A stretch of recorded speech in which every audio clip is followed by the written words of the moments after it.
Yes, we are in the last bit of the topic. Now, today we are going to discuss about these four reactions. First of all, reaction with ammonia. When carboxylic acid is heated with ammonia,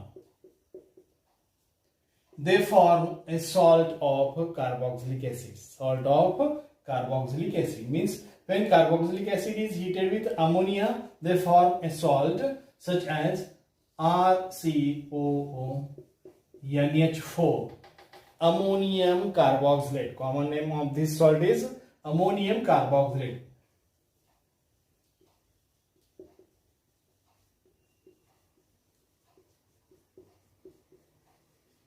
Ammonium carboxylate, which on strong heating loses a water molecule,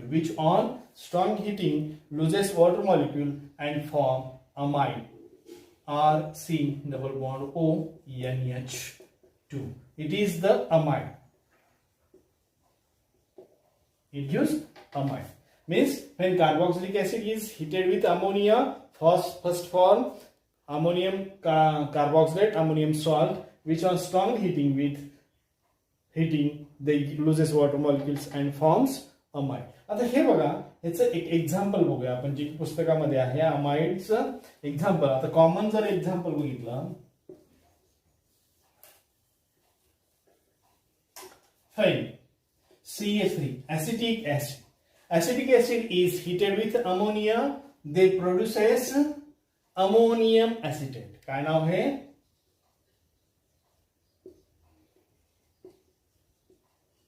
Ammonium acetate, which on strong heating gives acetamide,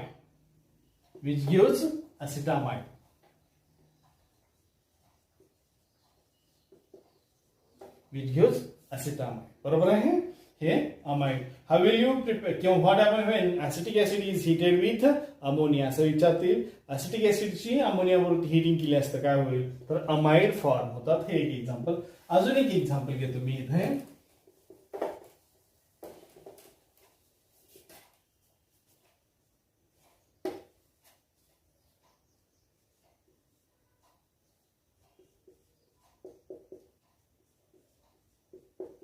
it is a dicarboxylic ऍसिडचं हे उदाहरण आहे.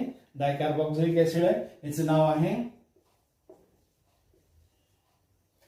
थॅलिक acid.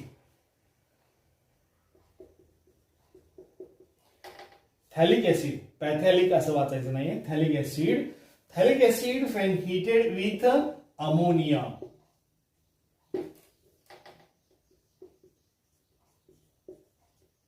they form salt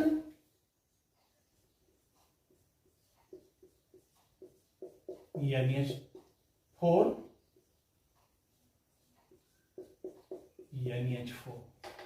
ammonium phthalate.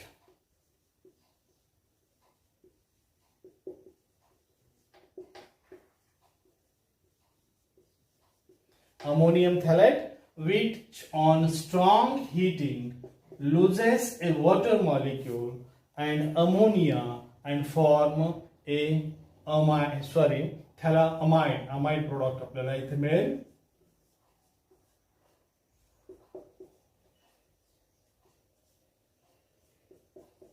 NH2 10 plus एक molecule अमोनियाचा हे निघून जाईल आणि हे थॅलामाइड, हे अमाइड तयार झालेलं आहे.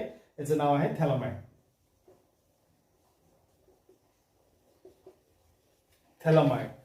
तर हे थॅलामाइड आपण पुढे अमोनिया म्हणजे नायट्रोजन कंपाऊंड मध्ये अमोनियाचं मध्ये ते रिएक्शन आपण बघणार आहोत. थॅलामाइड हे त्याच्यासाठी फक्त एक इथं उदाहरण म्हणून घेतलेलं आहे. Phthalamide, it produces phthalamide. When phthalic acid heated with ammonia produces ammonium phthalate, which on strong heating gives phthalamide. बरोबर आहे.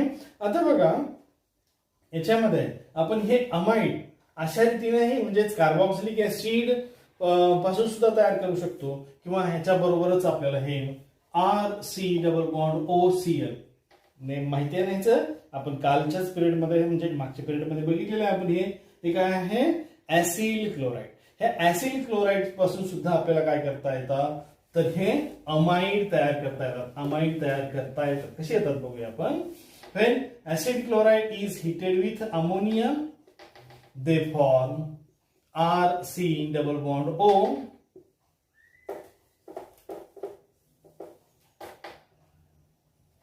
NH2 plus HCl. म्हणजेच हे अमाइड आपल्याला अशा ही रीतीला म्हणजेच ऍसिल क्लोराईड. आता एक एक्झाम्पल घेतो याचं ही. C double bond O Cl BeN ZOYl benzyl chloride. Benzyl chloride on heating with ammonia. On heating with ammonia, it forms a amide. The name of this amide is benzamide. The name of this compound is benzamide. Benzamide. बरोबर आहे. ही झाली पहिली reaction आपली. Amide ammonia बरोबर reaction करत असताना त्यांच्याबरोबर amide तयार होतात. हे लक्षात ठेवा. अमाइड प्रिपरेशन होतं यांचं. कार्बोक्सिलिक ऍसिड अमोनिया बरोबर ते हीट केलं की त्यांच्यापासून हे अमाइड तयार होतं. बरोबर आहे. आता पुढची दुसरी रिएक्शन आपण बघूया. आता formation of acid anhydride. Formation of acid anhydride. आता बघा हे carboxylic acid is heated with strong dehydrating agent. Strong dehydrating agent म्हणजे ह्याच्यातलं पाणी काढून टाकणारा, वॉटर मॉलिक्यूल काढून टाकणारा एजंट म्हणजेच त्याला आपण डिहायड्रेटिंग एजंट म्हणणार आहोत. तो आहे P2O5 म्हणजेच फॉस्फरस पेंटॉक्साइड किंवा ह्याच्यामध्ये concentrated H2SO4 sulfuric acid. These two are used as a dehydrating agent. आता हे डिहायड्रेटिंग एजंट मध्ये हे जर कार्बोक्सिलिक ऍसिड बरोबर यांची रिएक्शन केली असता यांच्यापासून आपल्याला अनहायड्राइड तयार होतात. P2O5. They gives RC double bond O C double bond OR. म्हणजेच हे अनहायड्राइड आपल्याला इथे मिळालेलं आहे.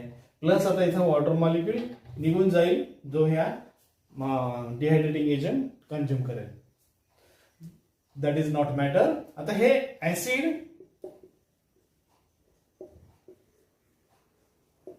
अनहायड्राइड आपल्याला इथं तयार. बरोबर आहे. आता एक्झाम्पल बघूया आपण. CH3 C double bond O OH म्हणजेच हे आहे कार्बोक्सिलिक ऍसिड.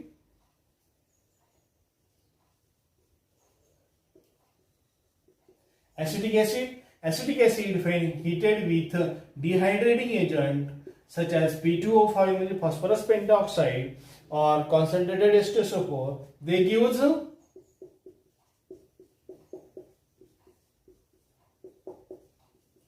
CH3 म्हणजेच हे आहे ऍसिटिक अनहायड्राइड.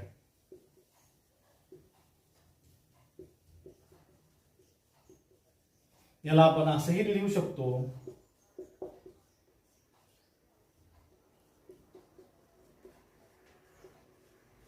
ऍसिटिक अनहायड्राइड हे असं तयार होतं. बरोबर आहे. आता याच्यामध्ये बेटर यील्ड साठी म्हणजे चांगल्या रीतीने आपल्याला याच्याबरोबर म्हणजे अनहायड्राइड तयार करायचे असतील तर ही रिएक्शन एवढे प्रोडक्ट चांगले देत नाही. म्हणजेच त्या बेटर यील्ड साठी आपल्याला अनहायड्राइड तयार करायचं असेल चांगल्या पद्धतीने तर त्याच्यामध्ये कार्बोक्सिलिक ऍसिडचं salt RC double bond O ONA म्हणजेच sodium carboxylate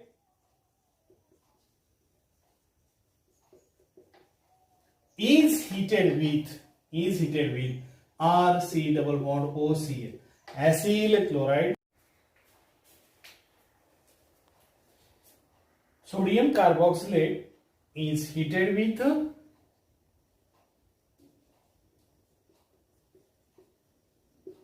acyl chloride. They use RC double bond O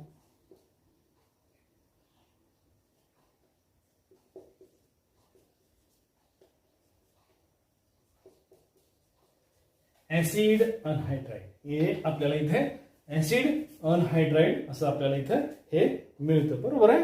म्हणजेच मग आपल्याला याच्यामध्ये आता बघा हे बेटर यील्ड म्हणजे काय, चांगल्या पद्धतीने किंवा चांगल्या मोर इकॉनॉमिकली हे याच्या रीतीने अशा रीतीने तयार करता येते. बरोबर आहे. आता त्याचबरोबर याच्यामध्ये हे आपल्याला मिक्स्ड ऍसिटिक ऍसिड म्हणजेच मिक्स्ड अनहायड्राइड तयार करण्यासाठी सुद्धा हे वापरलं जातं. आता बघा आता हे कसं तयार करता येईल. RC double bond OH carboxylic acid is reacted with thionyl chloride. They use RC double bond OCl acyl chloride. ही रिएक्शन आपल्याला झालेलीच आहे. तीच रिएक्शन इथं थोडीशी रिपीट करतोय. आणि त्याचबरोबर RC double bond OH carboxylic acid first reacted with sodium hydroxide. Acid बेसची रिएक्शन होईल, न्यूट्रलायझेशन रिएक्शन होईल, म्हणजेच इथं सॉल्ट तयार होईल RC डबल बॉन्ड ONA. आता इथं आपण R' जर समजा घेतला हा, तर ह्या दोघा जणांची रिएक्शन केल्यानंतर हिटिंग केलं की आपल्याला ह्याच्यामध्ये आपल्याला RC double bond O C double bond O R' plus NaCl म्हणजेच इथे आपल्याला मिक्स्ड हे कार्बोक्सिलिक ऍसिड मिक्स्ड हे ऍसिड अनहायड्राइड आपल्याला इथं मिक्स्ड अनहायड्राइड. आता ह्याच्यामध्ये ही रिएक्शन आपल्याला कशासाठी वापरतात तर जास्ती चांगल्या प्रकारे यील्ड यावं म्हणून मिक्स्ड किंवा सिंपल अनहायड्राइड आपल्याला तयार करता येतात. त्याच्यामुळे ह्या मेथडद्वारे फक्त आपल्याला सिंपलच अनहायड्राइड तयार होतील. कारण काय, सिंपलच अनहायड्राइड आपण याच्यामध्ये एक प्रकारचाच अनहायड्राइड हीट करतो आहोत आणि तो अनहायड्राइड सिंपल. परंतु इथे जर समजा आपण दोन वेगवेगळ्या प्रकारचे अनहायड्राइड घेऊन याच्यामध्ये आपल्याला मिक्स्ड अनहायड्राइड सुद्धा आपल्याला इथं तयार करता येऊ शकतं. बरोबर आहे. ओके. आता ही झाली दुसरी रिएक्शन.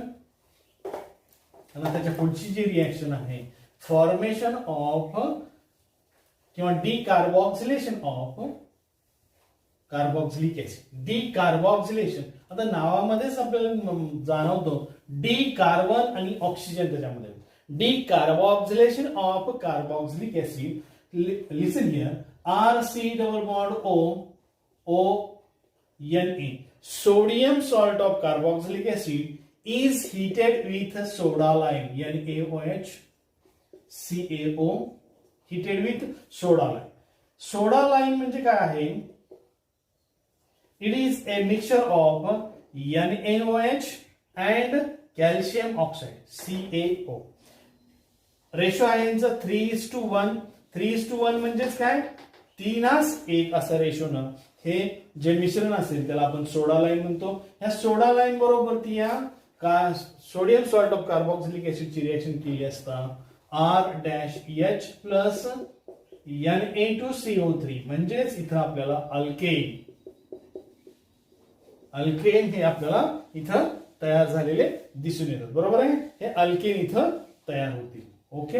आता बघा ही रिएक्शन आपल्याला 11वी मध्ये झालेलीच आहे. परत एकदा आपण ही रिएक्शन बघतो आहोत.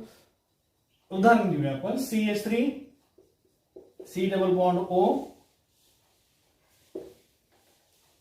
ONA sodium acetate is heated with soda lime.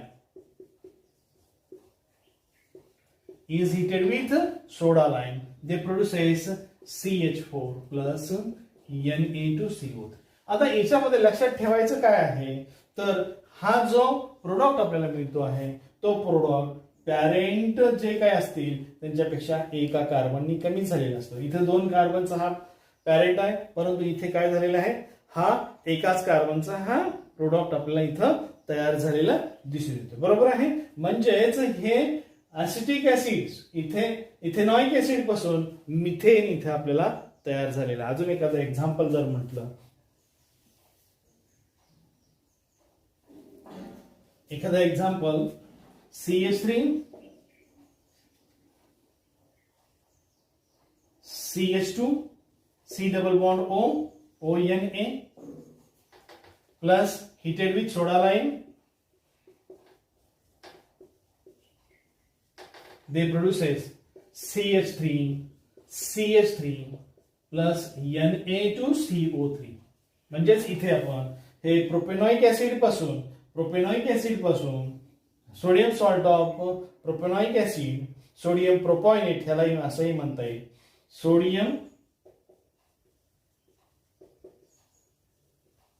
Sodium propionate is heated with soda lime. They produces ethane किंवा इथेन.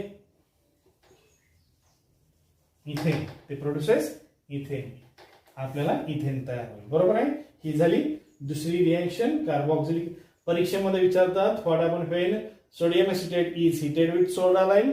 सोडा लाईम बरोबर ती ऍसिडिक ऍसिड सोडियम एसिटेटची रिएक्शन झाली असता एका कार्बनचा कमी कंपाऊंड असलेला म्हणजे एका कार्बननी कमी असलेला कंपाऊंड आपल्याला मिळतोय जो की अल्केन असेल. हे लक्षात ठेवावं लागेल बारकाईनं. त्याचबरोबर आता आपल्याला ही जी रिडक्शन ऑफ कार्बोक्सिलिक ऍसिडची जी शेवटची रिएक्शन आहे ती बघूया आपण. Reduction of carboxylic acid. आता रिडक्शन म्हटलंय की आपण त्याच्यामध्ये काय करतो आहोत तर हायड्रोजनची ऍडिशन करतो. The reduction, the carboxylic acid is reduced with strong reducing agent such as lithium aluminum hydride. You can use diborane for reduction also. You can use diborane for reduction. म्हणजे ह्या डायबोरेनचं सुद्धा आपल्याला काय करता येतं रिडक्शन साठी वापरता येतं. B2H6 is the diborane. म्हणजे आता याच्यामध्ये बघा परीक्षेमध्ये आपल्याला स्ट्रॉंग रिड्युसिंग एजंट कुठला आहे, स्ट्रॉंग ऑक्सिडायझिंग एजंट कुठला आहे वगैरे वगैरे विचारतात. पुस्तक बारकाईनं वाचायचं आहे. पुस्तकात बारकाईनं वाचल्यानंतर शब्द न शब्द ओळ पुस्तकातली वाचल्यानंतर तुम्हाला त्याच्यामध्ये एमसीक्यू साठी बरेचसे तुम्हाला मदत होऊ शकते. आता याच्यामध्ये बघूया कार्बोक्सिलिक ऍसिडचं रिडक्शन केल्यानंतर काय होतं. When carboxylic acid Carboxylic acid is reduced with the strong reducing agent lithium aluminum hydride. They use alcohol. म्हणजे याच्यामध्ये रिडक्शन होतं आणि या कार्बोनिल कार्बनचं रूपांतर मिथिल ग्रुप मध्ये होतं आणि याच्यापासून आपल्याला अल्कोहोल तयार झालेलं दिसतं. अल्कोहोल तयार होतं. बरोबर आहे. आता एक्झाम्पल घेऊया आपण. CH3C double bond OH. हे काय आहे तर acetic acid is reduced with strong reducing agent lithium aluminum hydride.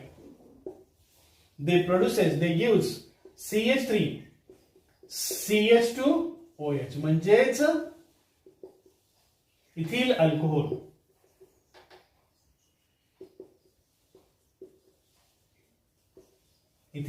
Alcohol. आता बघा याचं आयुपीएसी नाव आहे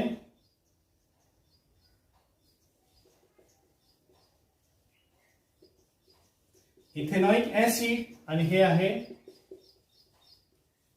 ethanol. How will you prepare ethanol from ethanoic acid. म्हटल्यानंतर ही रिएक्शन तुम्ही लक्षात ठेवा. किंवा what happen when ethanoic acid is reduced. What happen when ethanoic acid is reduced. Ethanoic ऍसिडचं रिडक्शन झाले असतं काय होतं. ही रिएक्शन आपल्याला परत एकदा रिपीट होणार आहे. आपण इथे अल्कोहोल या टॉपिक मध्ये आहे पण तत्पूर्वी लक्षात राहू द्या इथेनॉइक ऍसिड पासून अल्कोहोल तयार करण्यासाठी किंवा इथेनॉल तयार करण्यासाठी ही रिएक्शन आहे. रिडक्शन इथेनॉइक ऍसिडचं केलं की आपल्याला काय मिळतात तर